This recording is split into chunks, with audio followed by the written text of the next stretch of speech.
Hello dear students, welcome back to our YouTube channel बायोगिक।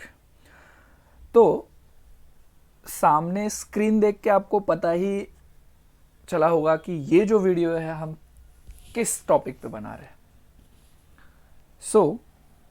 इस video में मैं आपको बताऊंगा कि पेपर आपको कैसे प्रेजेंट करना है, मतलब कैसे लिखना है आपके एग्ज़ाम में। ओके, आपके एग्ज़ाम स्टार्ट हुए हैं, आई नो, और ये वीडियो मैं आज आपको भेज रहा हूँ। तो पेपर आप कैसे प्रेजेंट करो, पेपर आप कैसे लिखो जिससे कि आपको ज़्यादा से ज़्यादा मार्क मिले। डिस्क्रिप्टिव पेपर है, वो कैसे अटेम्प्ट करना चाहिए जिससे आपको, अगर कोई क्वेश्चंस आपका 5 मार्क का है तो अगर एग्जामिनर आपको 3 मार्क्स दे रहा है तो आपका पेपर प्रेजेंटेशन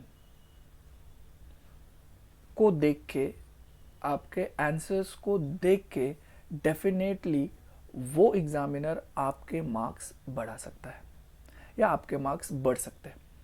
तो आपका पेपर कैसे प्रेजेंट करना चाहिए आपने, उसके बारे में मैं कुछ आपको टिप्स दूंगा जो कि आपको कौन से भी एग्ज़ाम में, आप कोई भी एग्ज़ाम दे रहे हो, उस एग्ज़ाम में आपको हेल्पफुल होंगे। ठीक है, जैसे कि देखिए आपके पास कुछ इस तरीके का पेपर आंसर शीट जब आपको मिलेगा तो आपको पहले तो बहुत ही अच्छी तरीके से आप क्या करो, उसे लाइंस ड्रॉ करो जिससे कि आपको क्वेश्चन और सब क्वेश्चंस लिखने में प्रॉपर स्पेस मिले। ठीक है, तो जैसे कि मैं यहाँ पे आपको दिखाता हूँ। सो देखिए मैंने यहाँ पे ये लाइन खींच दी। ओके, सो आपको लाइन सीधी ड्रॉ करनी है अच्छे से। आपके पास जैसे आपकी स्केल होगी उस तरीके से आप अच्छे से यहाँ पे एक लाइन ड्रॉ कर दीजिए। ओके, अगर आपको क्वेश्चन पेपर मिला है तो आप यहाँ पे और एक लाइन ऐड कर सकते हो। ओके, अगर ज़रूरत पड़े तो, वरना ज़रूरत है नहीं है। जैसे कि मैंने कहा कि आपने यहाँ पे लिख दिया आपका क्वेश्चन नंबर 1, आपने यहाँ पे लिख दिया आपका क्वेश्चन नंबर 1। सो उस क्वेश्चन नंबर 1 में अगर ए है तो यहाँ पे आप स्टार्ट कर सकते हो, देन आप क्वेश्चन नंबर बी, देन सी, देन डी, ऐसे कुछ कर सकते हो। अगर जब आपका क्वेश्चन नंबर 2 आए तो ये बात बहुत सिंपल तरीके से समझ लीजिए कि जब आप क्वेश्चन नंबर अलग स्टार्ट करोगे या न्यू स्टार्ट करोगे तो वो डेफिनेटली आप नए पेज पर स्टार्ट कीजिए। ओके, सो ये पेज खत्म हो गया, यहीं पे अगर आपका पेज ये खत्म हो गया तो ठीक है, ये पेज आपका खत्म हो गया, तो पेज टर्न कीजिए और नेक्स्ट क्वेश्चन जो होगा वो आपका नेक्स्ट इस पे होगा। So question number 2। अब क्वेश्चन नंबर 2 आपका ए है और उसमें फिर सब क्वेश्चन है, तो इसके लिए इसकी जरूरत लगेगी। सो क्वेश्चन नंबर 1 ए में फर्स्ट हो सकता है, सेकंड हो सकता है, थर्ड हो सकता है। तो कुछ इस तरीके से आपको पहले तो आपके आंसर शीट्स जो है वो स्टार्ट करनी है। अब जो टिप्स मैं आपको बता रहा हूं वो बहुत इंपॉर्टेंट है।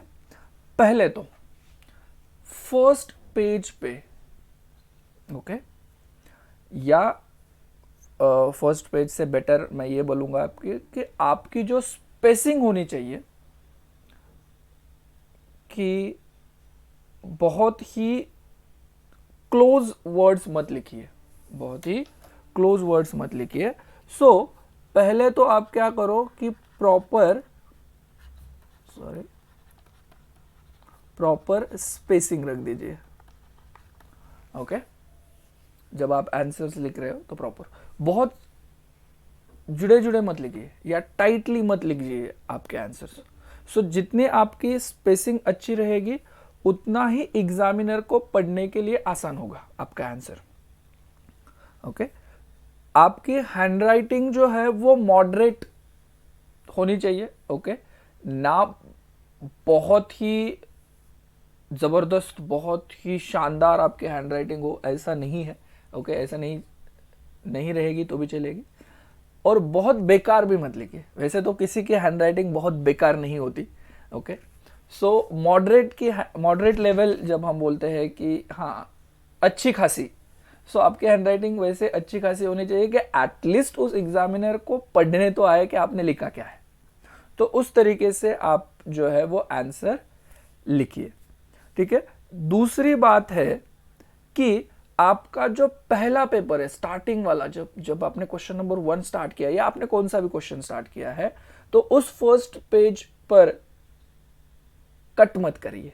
ओके, मतलब जो आपको प्रॉपर आंसर पता है वही आंसर लिखिए।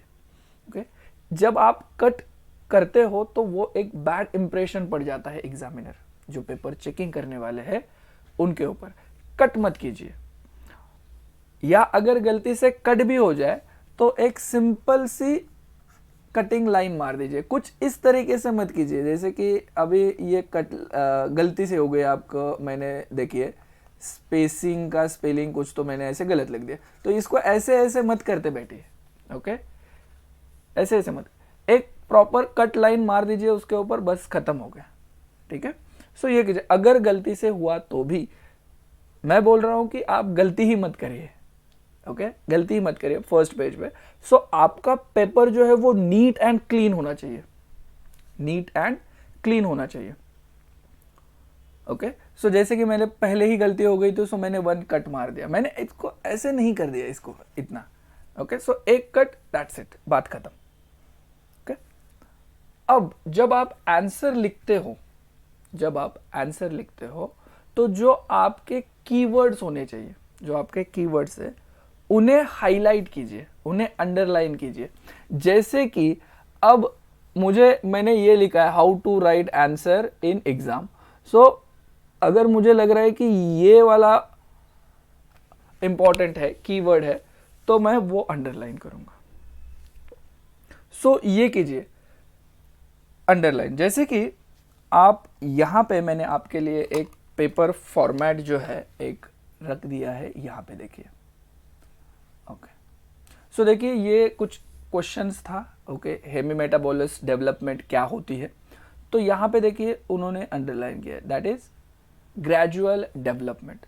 सो ये क्या है कि एक कीवर्ड है कि उनमें ग्रेजुअल डेवलपमेंट होती है।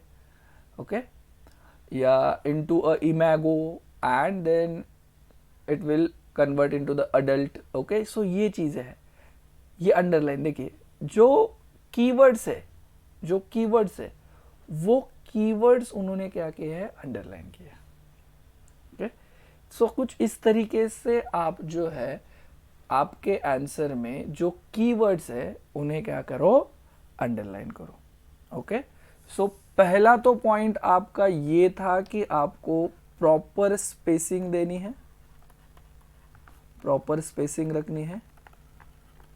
ओके, दूसरा हैंडराइटिंग जो है वो आपकी मॉडरेट लेवल की होनी चाहिए।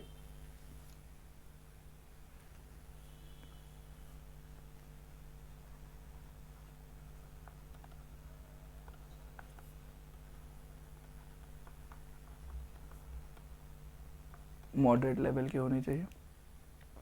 तीसरा जो मैंने आपको बताया कि स्टार्टिंग पेज पे कट मत लगाइए, do not cut. Okay, cut मत कीजिए कुछ चीजें। चौथा मैंने आपको बताया कि जो कीवर्ड्स है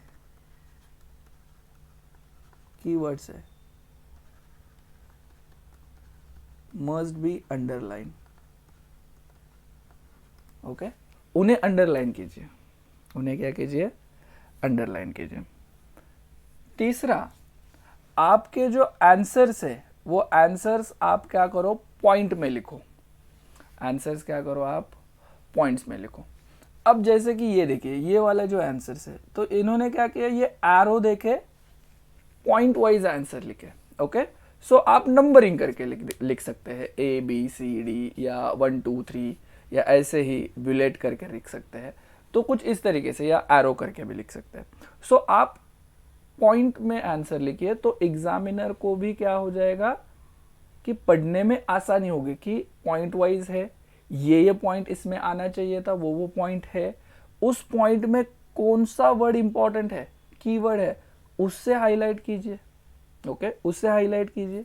सो एग्जामिनर का ध्यान आपके आंसर की तरफ जाएगा, उस वर्ड की तरफ जाएगा, जिससे कि उसे लगेगा कि हाँ ठीक है, चलो सही बात है, ये लिखा है, ये लिखा है, ये लिखा है, तो वो ज़्यादा पढ़ेगा नहीं,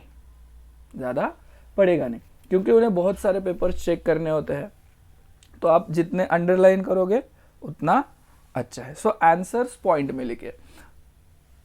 जब आप कोई क्वेश्चंस अटेम्प्ट कर रहे हो तो ये सोचो कि उसमें आप कैसे डायग्राम डाल सकते हो। ओके, सो अगर पूछा भी नहीं है तो फिर भी एक डायग्राम ऐड करने की सोचो, क्योंकि वो उससे एग्जामिनर को लगता है कि हाँ ये कंसेप्चुअल थोड़ा सा ओके डायग्राम बता रहा है, इसके हिसाब से वो उनके ऊपर अच्छा आपका इंप्रेशन पड़ेगा। सो एक छोटा सा डायग्राम, ओके बायो की अगर है बात, जूलॉजी या बॉटनी की, तो आपको प्रॉपर अच्छे से डायग्राम निकालना ही पड़ेगा, अगर डायग्राम पूछा है तो। बट बहुत बार केमिस्ट्री फिजिक्स में पूछा जा सकता है, तो आपको वहाँ पे आपको डायग्राम अच्छे से निकालनी पड़ेगी। सो डायग्रामेटिक प्रेजेंटेशन करना भी एक, सो एग्जामिनर्स मार्क्स दे देगा आपको अच्छे से। अब दूसरी बात इसके साथ ही कि ये देखिए, अगर क्वेश्चन ही आपको पूछा है कि draw the neat label diagram, तो जितना हो सके उतनी अच्छी डायग्राम निकालिए और उसको लेबल कीजिए। ओके, अगर आपने सारे अच्छी तरीके से लेबल किए तो आपको जो है वो अच्छे ही मार्क्स मिलेंगे। ओके, देखिए, और ज़्यादा से ज़्यादा क्या करिए कि एक ही साइड में आपके हेडिंग्स जो है, लेबल जो है वो होने चाहिए। ओके, ये बात देखिए। ओके, जब आप डिस्क्रिप्टिव पेपर, बहुत सारे बच्चे डिस्क्रिप्टिव पेपर लिखते हैं जिसमें डायग्राम वगैरह नहीं, मतलब कि फाइन आर्ट्स वाले, ह्यूमैनिटीज़ वाले जो बच्चे हैं, तो वो भी क्या करें कि पॉइंट्स में ही आंसर लिखे। ओके, आंसर जो है वो पॉइंट्स में ही लिखे, उनको तो डायग्राम मोस्टली नहीं होते। ओके, डायग्राम नहीं होते, बट जो साइंस के बच्चे हैं वो डायग्राम जो है वो ऐड करे, और जहाँ पे डायग्राम ही पूछा गया है क्वेश्चन पूरा नीट लेबल डायग्राम, तो वहाँ पे अच्छे से अच्छा डायग्राम निकालिए, और पेंसिल से ही निकालिए, पेन से डायग्राम मत निकालिए। लेबल जो है वो भी पेंसिल से ही लिखिए। ओके, वहाँ भी पेन से लिखने की ज़रूरत नहीं है। हाँ, पर डायग्राम के नीचे उसका नाम आना ज़रूरी है। ठीक है, सो ये कुछ चीज़ें थी। उसके बाद अगर कोई क्वेश्चंस न्यूमेरिकल में आए, ओके, जैसे कि फिजिक्स या केमिस्ट्री में न्यूमेरिकल क्वेश्चंस आ सकते हैं, तो जब आप आंसर लिखो तो पहले तो गिवन जो है जहाँ पे वो दिया हुआ है वो लिखो, क्या दिया है, 1 by 1, एक के नीचे एक लिख दीजिए, एंड देन लिखिए फॉर्मूला, जो आप फॉर्मूला उसे यूज करने वाले हैं वो फॉर्मूला लिखिए, और फिर जो आएगा आपका आंसर, और आंसर के बाद आपको बहुत इम्पॉर्टेंट चीज़ है वो है यूनिट लिखना।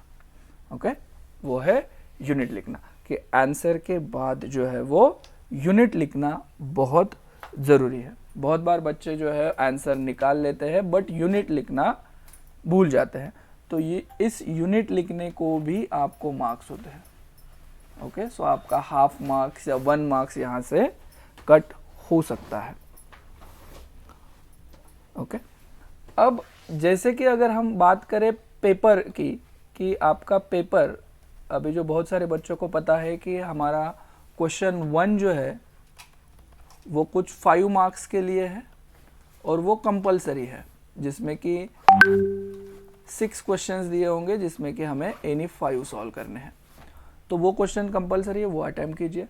फिर क्वेश्चन नंबर 2 से क्वेश्चन नंबर 5, अगर क्वेश्चन पेपर 35 मार्क्स का है तो इसमें से जो है बच्चों वही 3 क्वेश्चंस चूज करो जो आपको अच्छे से आते हैं या करेक्ट आते हैं, वही चूज करो। एक्स्ट्रा का मत लिखो, ओके, एक्स्ट्रा का मत लिखो, लिखने की ज़रूरत है नहीं है। आपको जो अच्छे आ रहे हैं क्वेश्चंस, वही क्वेश्चंस जो है वो आप अटेंड करो, ओके। क्वेश्चन नंबर 2, 3, 4, 5 इसमें से, क्योंकि क्वेश्चन नंबर 2 से लेके 5 तक सारे क्वेश्चंस जो है वो इक्वल मार्क्स ही आपको मिलने वाले हैं, तो ज़्यादा से ज़्यादा जो बेस्ट आपको आ रहे हैं वो क्वेश्चंस अटेम्प्ट करो। सो ये कुछ चीज़ें हैं जो आपको समझनी है कि पेपर कैसे लिखे। सो यहाँ पे देखिए, यहाँ पे स्टूडेंट ने यहाँ पे अंडरलाइन किया है, सो यहाँ पे ये क्वेश्चंस ऐसे किए हैं, तो सब क्वेश्चंस के लिए आप क्या करो, सिर्फ ऐड करो एक लाइन, वो कर सकते हो। डायग्राम जो है वो नीट लेबल्ड डायग्राम निकालिए। दूसरी बात मैं फिर से रिवाइज कर रहा हूँ, पेपर स्पेसिंग होनी चाहिए, एग्जामिनर को अच्छे से पढ़ना आना चाहिए आपका पेपर। स्टार्टिंग के पेज में कुछ भी गलती मत कीजिए, ओके। आंसर्स पॉइंट में लिखिए, ओके, और कीवर्ड्स जो है उन्हें अंडरलाइन कीजिए। इतना आप करोगे तो डेफिनेटली आपको अच्छे मार्क्स मिलेंगे, आपको अच्छे मार्क्स मिलेंगे। जहाँ पे आज तक अगर आपको 5 में से 3 मार्क्स मिल रहे थे, 2.5 मार्क्स मिल रहे थे, वो डेफिनेटली इन टिप्स के बाद 4 तक आराम से जाएंगे या आउट ऑफ जाएंगे, ओके। 5 आउट ऑफ 5 मिल सकते हैं, 6 आउट ऑफ 6 मिल सकते हैं, ठीक है। जो क्वेश्चंस बड़े हैं उन्हें अच्छे से पॉइंट वाइज लिखिए और उसमें एग्जाम्पल देने की कोशिश कीजिए। आप जब एग्जाम्पल्स वगैरह ऐड करके देंगे तो डेफिनेटली उसका अच्छा इंप्रेशन एग्जामिनर के ऊपर जाएगा। So with this some tips how to write answer paper in any exam, और आपका पेपर का प्रेजेंटेशन कैसा होना चाहिए, इसके ऊपर था। अब ये वीडियो जो है हम यहीं पे ख़त्म करते हैं। अगर फिर भी आपको किसी और टॉपिक के बारे में वीडियोस चाहिए तो definitely comment me, I will reply, और मैं कोशिश करूँगा कि जल्द से जल्द उस टॉपिक पे मैं वीडियो बनाऊँ। अब तक अगर आपने मेरा चैनल सब्सक्राइब नहीं किया है तो आप चैनल को सब्सक्राइब कीजिए, जिसका नाम है Biogic. Thank you very much.